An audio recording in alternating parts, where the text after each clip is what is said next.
psychologist. New data is showing a very interesting trend. More women are having children later in life, after the age of 35.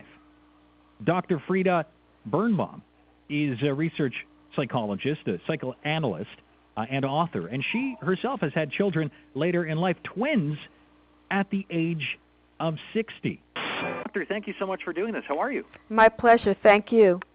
This, to me, is very interesting.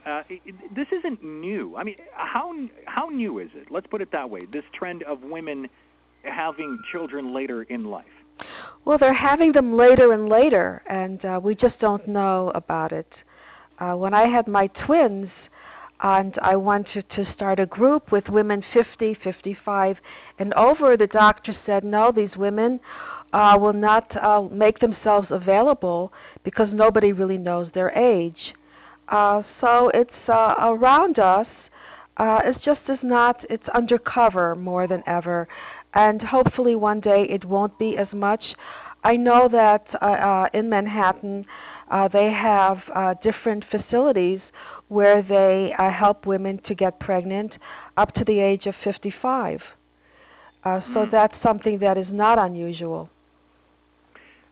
Why is it that this new trend is around, though? I mean, why are women deciding to have kids later in life? You know, my generation taught our daughters to educate themselves and to have careers and to be independent. So that just goes to show that having children is something that was not planned earlier on. It was having success careers first.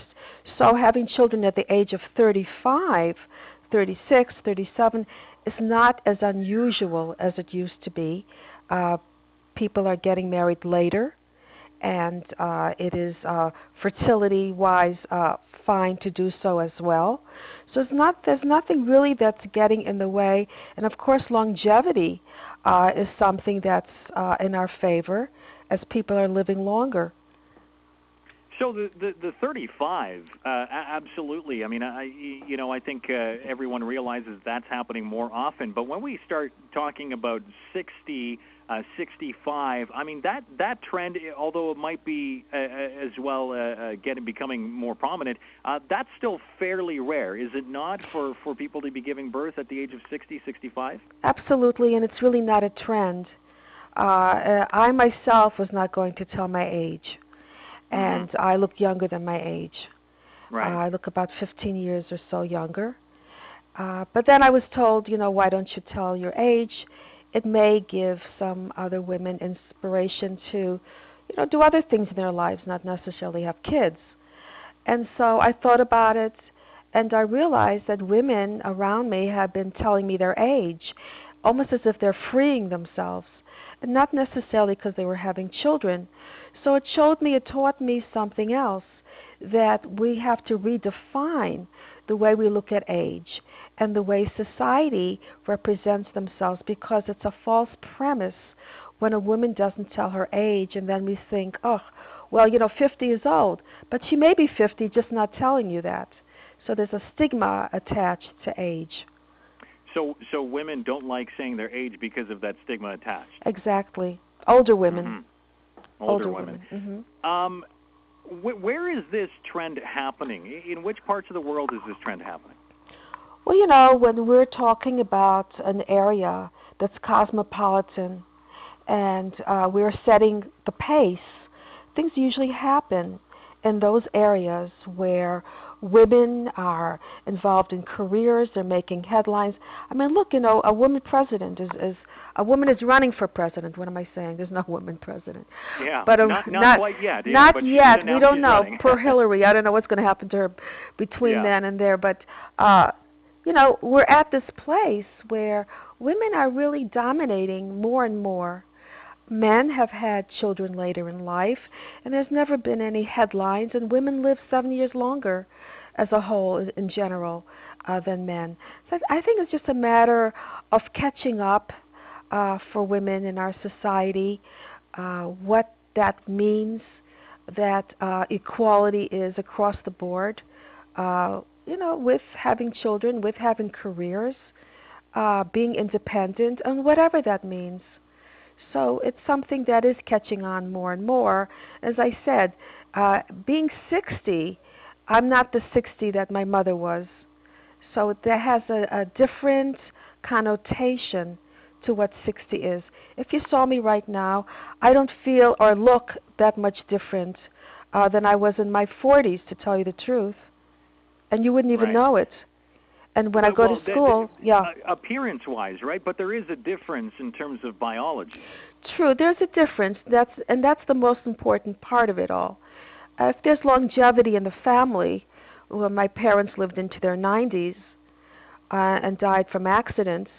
That is important to really look into. But there have been rumors, or they've been saying that I did it because I was selfish, or I wanted to be younger, I wanted to make a movie, I wanted to write a book. Well, none of that happened, and I rejected all of that. And the only reason I did it was I have a 14-year-old, and I wanted him to have siblings close to his age, closer to him, and my husband is the one. So, people get a feeling that women have children for their own reasons and motivations. It's not necessarily true. What else went into your decision to have kids at the age of 60? What else is behind that? I mean, other than you mentioned the 14-year-old and you wanted siblings, but what else went into that decision? Well, what went into it, number one, I didn't want to do it. And I wasn't supportive of it. And then my husband was the one. And he said, well, you don't have to tell the truth about your age. No one's going to know the difference. You're going to live a long life. And he sort of pushed this. And I thought about it hard. And I decided to go ahead with it. It's much harder. It would have been easier. It doesn't keep you younger. I don't know. I think going on vacations and eating out and having that kind of fun is easier than staying up late at night. And doing homework at the point of frustration. My 7-year-old yesterday it took an hour to get started. I mean, I don't think that's fun. So, if you can imagine that process. You bring up because you bring up a very realistic issue that I'm sure older parents are facing on a daily basis. I mean, look, it's not a secret. People at age 60, 65, typically, at least our view of the world in this particular part of the world was that at 60, 65, you begin to wind down, right? I mean, you begin to think about you're retiring. You're the golden years, as they're said, right? Well, guess what? I mean, to be able to open yourself up again to take on that kind of challenge and responsibility, I mean, I think that's something that is very interesting to other people out there that might be thinking, no way. But you want to know something? You're right and you're wrong, because it is the wrong view. I'm wrong a lot. Well, we're all wrong a lot of the time. But you sound, young.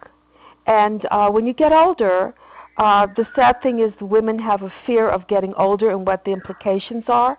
But really, I don't have less energy, to my surprise. And I don't feel like doing nothing, because I think it's a waste of my life and a waste of my time. So I do have a stamina, and I do have a need to be productive and to make a difference and I'm going in a whole different career now. As a research psychologist, I'm in the media now. And I'm a media analyst on the radio all over the country. And I really am enjoying it because I have this need. So, what does that mean, being 60? When you don't use your energy, that's when you don't have the energy. So you really, sitting out there and just waiting around for whatever is not really identifying the person appropriately, and people need to know what 60 really means. It's a very inspirational time.